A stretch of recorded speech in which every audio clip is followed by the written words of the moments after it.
Hello student, કેમ છો? મજામાં છો ને? આપણી ચેનલ આદર્શ ક્લાસ સુધી તમારું ભવ્ય સ્વાગત કરું છું. આજે આપણે ધોરણ 9 ચેપ્ટર 1 આપણી આસપાસમાં દ્રવ્યો તેનું 1.2 દ્રવ્યના કણોની લાક્ષણિકતા અને આજે ભણવાની શરૂઆત કરીશું. ચાલો સમયનો બગાડ કર્યા વિના ભણવાની શરૂઆત કરીએ. પ્રશ્ન નંબર 5. દ્રવ્યના કણોની લાક્ષણિકતાઓ જણાવો. દ્રવ્યના કણો આપણે દ્રવ્ય વિશે આપણે આગલા લેક્ચરમાં ભણી ગયા. દ્રવ્ય શું છે, દ્રવ્યના શાનો બનેલો છે એના વિશે પણ ભણી ગયા. અહીં દ્રવ્યના કણોની લાક્ષણિકતા ભણવાના છે. જવાબ: દ્રવ્યના કણોની લાક્ષણિકતાઓ નીચે મુજબ છે. નંબર 1. દ્રવ્યના કણો સતત ગતિશીલ હોય છે, એટલે કે તે ગતિ ઉર્જા ધરાવે છે. જો પહેલી લાક્ષણિકતા કે જે દ્રવ્યના જે કણો હોય છે, આપણે દ્રવ્યના કણ પણ ભણી ગયા કે દ્રવ્યના કણો શાના બનેલા હોય છે? ભાઈ રેતીના કણના માફક નાના નાના કણોનો બનેલો હોય છે. તો જે દ્રવ્યના કણો છે એ કેવા હોય છે? ભાઈ સતત ગતિશીલ હોય છે, એટલે કે ગતિ ઉર્જા ધરાવે છે. ઉદાહરણ તરીકે, જ્યારે તમે તમારા ઘરમાં રૂમમાં અગરબત્તી સળગાવો છો તો શું થાય છે ભાઈ? કે અગરબત્તીનો જે ધુમાડો છે એ પૂરા રૂમમાં ફેલાઈ જાય છે. તો એનો અર્થ શું થયો ભાઈ? કે ધુમાડો એક દ્રવ્ય છે ને ધુમાડો પૂરા રૂમમાં ફેલાઈ ગયો. તો એનો અર્થ શું થયો કે દ્રવ્ય ગતિશીલ હોય છે, મતલબ એક જગ્યાથી બીજી જગ્યાએ ગતિ કરે છે. એટલે કે દ્રવ્ય શું ધરાવે છે ભાઈ? ગતિ ઉર્જા ધરાવે છે. તાપમાન વધતા, બીજો ગુણધર્મ, તાપમાન વધતા કણોની ગતિ ઉર્જા વધે છે. ઉદાહરણ તરીકે, તાપમાન વધતા જે કણોની જે ગતિ ઉર્જા છે, દ્રવ્યના જે કણોની ગતિ ઉર્જા વધે છે. ઉદાહરણ તરીકે, તમે પાણી લો, પાણીના અંદર તમે ખાંડ ઉમેરો અને પાણીને ગરમ કરો તો શું થશે ભાઈ? કે ખાંડ જલ્દી પીગળી જશે. તમે ઠંડા પાણીમાં ખાંડ નાખશો તો પીગળશે, પરંતુ તે વાર લાગશે. પરંતુ જ્યારે તમે ગરમ પાણીમાં તમે ખાંડ નાખતા હો છો તો તમે શું જોતા હો છો ભાઈ? કે ખાંડ શું થઈ જાય છે? જલ્દી પીગળી જાય છે. તો તાપમાન વધતા કણોની જે ગતિ ઉર્જા છે, જે પીગળવાની જે ક્ષમતા છે, એ શું થઈ ગઈ ભાઈ? વધી ગઈ. તો તાપમાન વધતા કણોની ગતિ ઉર્જા શું થાય છે ભાઈ? વધે છે. એવી રીતના તીસરી લાક્ષણિકતા, દ્રવ્યના કણો એકબીજામાં આંતરમિશ્રિત થયેલા હોય છે, કારણ કે એક દ્રવ્યના કણો વચ્ચેની ખાલી જગ્યા બીજા દ્રવ્યના કણો ગોઠવાય છે. જો તીસરી લાક્ષણિકતા શું કહે છે ભાઈ? કે દ્રવ્યના કણો એકબીજાના અંદર મિક્સ થતા હોય છે. ઉદાહરણ તરીકે, તમે ગિલાસ લો, એક ગ્લાસમાં પાણી લો, પાણી એક દ્રવ્ય છે. હવે પાણીમાં તમે શું ઉમેરો? મીઠું ઉમેરો. તો શું થશે ભાઈ? પાણીના અંદર તમે મીઠું ઉમેરશો તો શું થશે? પીગળી જશે અને પાણી છલકાઈને બહાર પણ નથી આવતું. તો એનો અર્થ શું થયો ભાઈ? કે દ્રવ્યના કણો એક દ્રવ્યના કણો બીજા દ્રવ્યના કણોમાં શું થઈ ગયું? મીઠું દ્રવ્ય છે, પાણી એક દ્રવ્ય છે, બે એકબીજાના અંદર શું થઈ ગયા ભાઈ? મિશ્ર થઈ ગયા. તો એનો અર્થ શું થયો? કે દ્રવ્યના કણો વચ્ચે, પાણીના કણો વચ્ચે શું રહેલી હોય છે ભાઈ? જગા રહેલી હોય છે. તો તીસરી લાક્ષણિકતા. ચોથી લાક્ષણિકતા, દ્રવ્યના કણો એકબીજાને આકર્ષે છે. દ્રવ્યના કણો એકબીજાને શું કરતા હોય છે? આકર્ષે. ઉદાહરણ તરીકે, રબર એક દ્રવ્ય છે. તો રબરના જે દ્રવ્યના જે કણો છે, રબર એક દ્રવ્ય છે ભાઈ, નાના નાના કણોનો બનેલો હોય છે રબર પર. તો રબરને તમે ખેંચતા હોય છે તો શું થાય છે ભાઈ? ખેંચાય છે. પણ જ્યારે તમે રબર છોડી દો છો તો શું થાય છે ભાઈ? કે રબર પાછું એની જગ્યા પોઝિશનમાં આવી જાય છે, પાછું તેના હાલત પર આવી જાય છે. તો એનો અર્થ શું થયો ભાઈ? કે દ્રવ્યના કણો એકબીજાને શું કરતા હોય છે ભાઈ? આકર્ષતા હોય છે. પાંચમો ગુણધર્મ, દ્રવ્યના કણો નિશ્ચિત દળ ધરાવે છે. દ્રવ્યના કણો શું ધરાવે છે? નિશ્ચિત દળ, ચોક્કસ વજન હોય છે. જેવી રીતના કે તમે બે બલૂન્સના અંદર તમે હવા ભરો, પહેલાના અંદર પણ હવા ભરો, બીજાના અંદર પણ. પહેલાના અંદર થોડી ઓછી હવા ભરો, બીજાના અંદર થોડી વધુ હવા ભરો. હવે તેમનો વજન માપશો તો શું થશે ભાઈ? બેનો વજન અલગ અલગ હશે. તો દ્રવ્યના કણો પણ શું ધરાવે છે ભાઈ? ચોક્કસ વજન ધરાવે છે. બધા દ્રવ્યોનું ચોક્કસ વજન હોય છે. ખાંડનું વજન અલગ, મીઠાનું વજન અલગ, બધા દ્રવ્યોનું વજન અલગ અલગ હોય છે. તો આપણે કેટલી લાક્ષણિકતા ભણ્યા ભાઈ? 5. કે દ્રવ્ય કેવા હોય છે ભાઈ? ગતિશીલ હોય છે, એટલે ગતિ ઉર્જા ધરાવે છે. ઉદાહરણ તરીકે, ઘરના અંદર આપણે સળગતી અગરબત્તી, એનો ધુમાડો પૂરા ઘરમાં ફેલાય છે. બીજો ગુણધર્મ કયો ભણ્યા આપણે ભાઈ? દ્રવ્યના કણો કેવા? ગતિ ઉર્જા. તાપમાન વધતા દ્રવ્યના કણોની શું થાય ભાઈ? ગતિ ઉર્જા વધે છે. ઉદાહરણ તરીકે આપણે ભણ્યા કે ખાંડ એ પાણીમાં જલ્દી, ગરમ પાણીમાં જલ્દી પીગળે છે. તો આ 5 આપણે લાક્ષણિકતાઓ અહીંયા ટોટલ ભણ્યા. પ્રશ્ન નંબર 6, પ્રસરણ એટલે શું? પ્રસરણ કોને કહેવાય?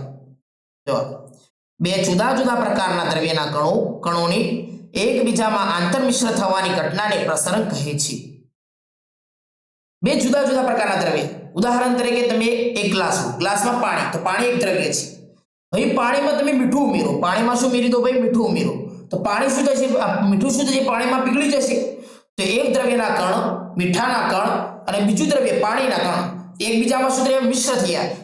જે મિશ્ર થવાની જે ઘટના છે, પાણીના કણ અને મીઠાના કણ જે એકબીજામાં જે મિશ્ર થઈ ગયા, તે આંતરમિશ્ર થવાની જે ઘટના છે, એ ઘટનાને શું કહેવાય છે ભાઈ? પ્રસરણ. શું કહેવાય છે? પ્રસરણ. તો તાપમાન વધતા પ્રસરણ વધુ ઝડપી બને છે. જે ઉદાહરણ આપણે ભણી ગયા કે જ્યારે ખાંડ તમે પાણીમાં નાખતા, ગરમ પાણીમાં નાખતા હોય છો, તો ખાંડ શું થાય? જલ્દી પીગળી જાય છે. તો પ્રસરણ, ખાંડ અને પાણીનું મિક્સ થવું, આંતરમિશ્ર થવું, એ પ્રસરણ છે. પણ પ્રસરણ અહીંયા શું થયું ભાઈ? તાપમાન તો પ્રસરણ શું બની ગયું ભાઈ? વધુ ઝડપી બની ગયું. તો પ્રશ્ન નંબર 6 અહીંયા પૂરો કર્યો. પ્રશ્ન નંબર 7, નીચેના પૈકી કયા દ્રવ્યો છે? ખુરશી, હવા, પ્રેમ, સુગંધ, ધિક્કાર, બદામ, વિચાર, ઠંડી, લીંબુ પાણી, અત્તરની સુગંધ. આમાંથી કયા દ્રવ્ય છે અને કયા દ્રવ્ય નથી? તો આપણે પહેલા તો દ્રવ્યની વ્યાખ્યા ભણી ગયા. દ્રવ્યની વ્યાખ્યા શું ભણી આપણે ભાઈ? કે દ્રવ્ય એને કહેવાય જે જગ્યા રોકે અને દળ ધરાવે. તો જે જગ્યા રોકશે અને દળ ધરાવશે એને દ્રવ્ય કહીશું નહીં, અને બીજાને આપણે દ્રવ્ય કહીશું નહીં. પહેલું ખુરશી. ખુરશી દ્રવ્ય છે, બોલો. ખુરશી જગ્યા પણ રોકે છે અને દળ પણ ધરાવે છે, તો ખુરશી દ્રવ્ય છે. તો ખુરશી દ્રવ્યમાં આવશે. હવા દ્રવ્ય છે ભાઈ, તો હવા પણ દ્રવ્ય છે. શા માટે? કે જ્યારે તમે બલૂન્સને ફૂલાવતા હોય છે, તો હવા જગ્યા પર રોકે છે. અને ગેસનો સિલિન્ડર, ગેસ એક હવા છે, ત્યારે ભરેલો ગેસનો સિલિન્ડર હોય તે પણ વજન ધરાવે છે. તો હવા જગ્યા પણ રોકે છે અને દળ પણ ધરાવે છે. તો હવા પણ શું છે ભાઈ? દ્રવ્ય છે. પ્રેમ કરવું એ દ્રવ્ય છે કે નથી? બોલો. તો પ્રેમ દ્રવ્ય નથી. શા માટે ભાઈ પ્રેમ દ્રવ્ય નથી? કારણ કે પ્રેમ એક ફિલિંગ છે. એમાં કોઈ દ્રવ્ય, એમાં કોઈ વજન નથી હોતું, વજન નથી હોતું, એની કોઈ જગ્યા નથી હોતી, એક ફિલિંગ થવું છે. તો પ્રેમ દ્રવ્ય નથી. સુગંધ દ્રવ્ય છે, બોલો. ખાલી સુગંધ પણ દ્રવ્ય નથી. કારણ કે શા માટે ભાઈ? એક ફિલિંગ છે. સૂંઘવું એક ફિલિંગ છે. ધિક્કાર, ધક્કો આપો. ધિક્કાર એટલે કોઈને ધક્કો આપો. તો બોલો એ દ્રવ્ય છે કે નથી ભાઈ? તો દ્રવ્ય નથી. શા માટે ભાઈ? કે ધિક્કાર પણ વજન પણ નથી ધરાવતો અને તેની કોઈ જગ્યા પણ હોતી નથી. બદામ દ્રવ્ય છે. તો બદામ દ્રવ્ય છે ભાઈ, દ્રવ્ય છે ને. શા માટે ભાઈ? કે બદામ જગ્યા પણ રોકે છે અને એનો ચોક્કસ વજન પણ હોય છે. વિચારવું, થિંકિંગ, બોલો દ્રવ્ય છે કે નથી? તો દ્રવ્ય નથી. શા માટે ભાઈ? કે વિચારનું કોઈ ચોક્કસ વજન પણ નથી હોતો અને જગ્યા પણ નથી રોકતું. ઠંડી દ્રવ્ય છે? નથી. જો વિદ્યાર્થીઓ કોઈ શિયાળો આવે આપણે, તો આપણે કોઈ એવું કહીએ કે શિયાળાનો ભાઈ વજન હોય છે અને જગ્યા રોકે છે, એવું નથી હોતું. તો ઠંડી એ કોઈ જગ્યા નથી રોકતી અને કોઈનો ચોક્કસ દળ નથી હોતું, તો ઠંડી પણ દ્રવ્ય નથી. લીંબુ પાણી દ્રવ્ય છે કે નથી? બોલો. તો લીંબુ પાણી શું છે ભાઈ? દ્રવ્ય છે. શા માટે? કે જ્યારે ગ્લાસની અંદર તમે લીંબુ પાણી ભરો છો, તો એ જગ્યા પણ રોકે છે અને વજન ચોક્કસ દળ પણ ધરાવે છે, તો લીંબુ પાણી દ્રવ્ય છે. તો બદામ પણ દ્રવ્ય છે, લીંબુ પાણી પણ દ્રવ્ય છે. અત્તરની સુગંધ, બોલો દ્રવ્ય છે કે નથી? ખાલી સુગંધ દ્રવ્ય નથી. શા માટે? કે ફિલિંગ થાવ. અત્તરની સુગંધ દ્રવ્ય છે કે નથી? તો અત્તરની સુગંધ યાદ રાખજો, દ્રવ્ય છે. શા માટે ભાઈ? અત્તર જ્યારે તમે લગાવતા હોય છે, તો અત્તર એક પ્રવાહી છે. તમે જ્યારે સ્પ્રે તમારા રૂમમાં જ્યારે છાંટો છો રૂમમાં, તો શું થાય છે ભાઈ? એના નાના કણો હવામાં ફેલાય છે. અત્તરના નાના કણો, તે નાના કણો શું ભાઈ? વજન પર ધરાવે છે અને જગ્યા પણ રોકે છે. તો અત્તરની સુગંધ એ દ્રવ્ય છે. ખાલી સુગંધ એ દ્રવ્ય નથી. તો અત્તરની સુગંધ યાદ રાખજો, દ્રવ્ય છે. કારણ કે એના નાના કણો શું કરે છે ભાઈ? જગ્યા પણ રોકે છે અને શું કરે છે ભાઈ? ચોક્કસ એનો દળ પણ હોય છે. તો અહીંયા આપણે પ્રશ્ન નંબર 7 પૂરો કર્યો. પ્રશ્ન નંબર 8, નીચેના અવલોકન માટેનું કારણ આપો. ગરમ ખોરાકની વાસ થોડા મીટર દૂર સુધી પણ આવે છે. જ્યારે ઠંડા થઈ ગયેલા ખોરાકની વાસ લેવા માટે તેની વધુ નજીક જવું પડે છે. કારણ આપો. ગરમ ખોરાક હોય, ગરમ ખોરાક જ્યારે ભોજન બનતું હોય ત્યારે તેની સુગંધ દૂર સુધી આવે છે. જ્યારે ઠંડુ થઈ ગયું ભોજન, તો એની સુગંધ દૂર સુધી નથી આવતું. શા માટે? એની સુગંધ લેવા નજીક જવું પડે. એવું કારણ શા માટે હોય છે? તમે જોતા હોય છો કે કોઈના ઘરના પાસે તમે પસાર થતા હોય છો અને એના ઘરમાં કોઈ ભોજન બનતું હોય, તરત એની સુગંધ તમને બહાર આવે છે. તો એવું શા માટે થાય છે? ગરમ ખોરાકની સુગંધ બહાર આવે છે, ઠંડા ખોરાકની સુગંધ આપણે લેવા માટે તેના નજીક જવું પડે. શા માટે? કારણ આપો. તો ગરમ ખોરાકની વાસ થોડા મીટર દૂર સુધી પણ આવી છે, કારણ કે તાપમાન વધતા કણોની ગતિ ઉર્જા વધે છે, આથી તે હવામાં ભળી જાય છે, ઝડપથી પ્રસરે છે. જુઓ, જ્યારે ગરમ ખોરાક જ્યારે બનતો હોય છે ત્યારે શું હોય છે ભાઈ, તાપમાન હોય છે, તાપમાન ત્યાં પાછળ અગળી લાગતી હોય છે, એટલે તાપમાનમાં હોય છે, અને તાપમાનના કારણે એ જે હવા હોય છે, હવાની ગતિ ઉર્જા શું થાય છે ભાઈ, વધી જાય છે, ને હવાની ગતિ ઉર્જા વધવાના કારણથી શું થાય છે ભાઈ, કે આપણે સુગંધ દૂર સુધી તેની સુગંધ આપણને આવે છે, કે આપણે પાસે નથી જવું પડતું, દૂર સુધી આ સુગંધ તેની આવતી હોય છે. શા માટે ભાઈ, કે તાપમાનના વચ્ચેથી હવાની ગતિ ઉર્જા વધે છે, અને ગતિ ઉર્જા વધવાના કારણથી આપણને દૂર સુધી તેની સુગંધ આવતી હોય છે.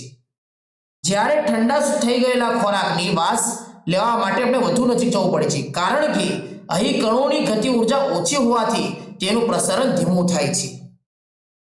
ઠંડો ખોરાક હોય તો ઠંડો ખોરાકનો સુગંધ દૂર સુધી નથી આવતી, કારણ કે ખોરાક ઠંડો હોય છે તો એમાં કોઈ તાપમાન હોતું નથી, અને તાપમાન ન હોવાના કારણે એની ગતિ ઉર્જા કેવી હોય છે ભાઈ, ધીમી હોય છે. હવાની ગતિ ઉર્જા ધીમી હોવાના કારણે તેની સુગંધ દૂર સુધી આવતી નથી. એની સુગંધ લેવા માટે આપણે ક્યાં જવું પડે છે, તેની પાસે જવું પડે છે. તેના કારણથી ઠંડા ખોરાકની સુગંધ દૂર સુધી આવતી નથી, અને ગરમ ખોરાકની સુગંધ દૂર સુધી આવતી હોય છે, કારણ કે તેમાં તાપમાન ન હોવાના કારણે તેની હવાની ગતિ ઉર્જા શું થાય છે ભાઈ, વધે છે, અને દૂર સુધી આપણે તેની સુગંધ સૂંઘતા હોઈએ છીએ. અહીંયા પ્રશ્ન નંબર 8 પૂરો કરીએ. પ્રશ્ન નંબર 9, તરવૈયો સ્વિમિંગ પુલમાં પાણીના પ્રવાહને કાપીને આગળ વધી શકે છે. અહીં દ્રવ્યનો કયો ગુણધર્મ જોવા મળે છે? તરવૈયો એટલે જે પાણીમાં તરતું હોય તે, એ પ્રાણીના પ્રવાહને, ભાઈ તરવૈયો જ્યારે એક ખૂણાથી બીજા ખૂણે જતો હોય છે ત્યારે શું કરે છે, પ્રાણીને કાપતો હોય છે ને, હાથથી પોતાના હાથ વડે પ્રાણીને કાપીને આગળ વધતો હોય છે.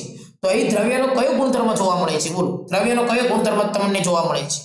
તો જવાબ જુઓ, દ્રવ્યના કણો વચ્ચે ખાલી જગ્યા હોય છે. પહેલો ગુણધર્મ કયો જોવા મળે છે, કે દ્રવ્યના કણો વચ્ચે શું રહેલું હોય છે ભાઈ, ખાલી જગ્યા. જેવી રીતના ઉદાહરણ તરીકે તરવૈયો જ્યારે પાણીમાં તરતો હોય છે ત્યારે પાણીમાં શું કરતો હોય છે ભાઈ, તે હાથ મારતો આગળ વધતું હોય છે, તો પાણીમાં થોડી જગ્યા રહેલા હોય છે, એના કણો વચ્ચે જગ્યા હોવાના કારણે તે પાણીના વચ્ચે જગ્યા બનાવતો શું થતો હોય છે ભાઈ, આગળ વધતું હોય છે. તો પહેલો ગુણધર્મ કયો જોવા મળે છે, કે દ્રવ્યના કણો વચ્ચે શું જોવા મળે છે, અવકાશ રહેલો હોય છે.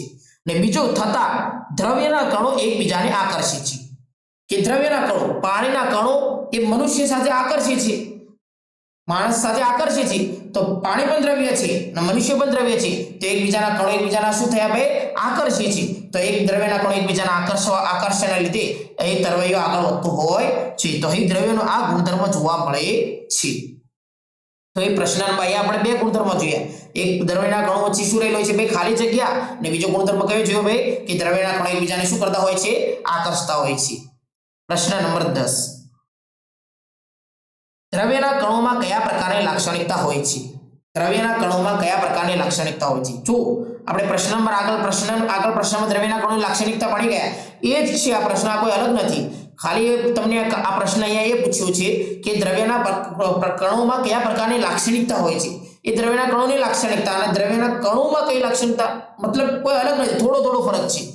જવાબ, દ્રવ્યના કણોની લાક્ષણિકતાઓ નીચે મુજબ છે. નંબર 1, દ્રવ્યના કણો અતિ સૂક્ષ્મ હોય છે અને તે ચોક્કસ દળ ધરાવે છે. દ્રવ્યના જે કણો હોય છે એ કેવા હોય છે ભાઈ, અતિ સૂક્ષ્મ, એટલે નાના કણો હોય છે.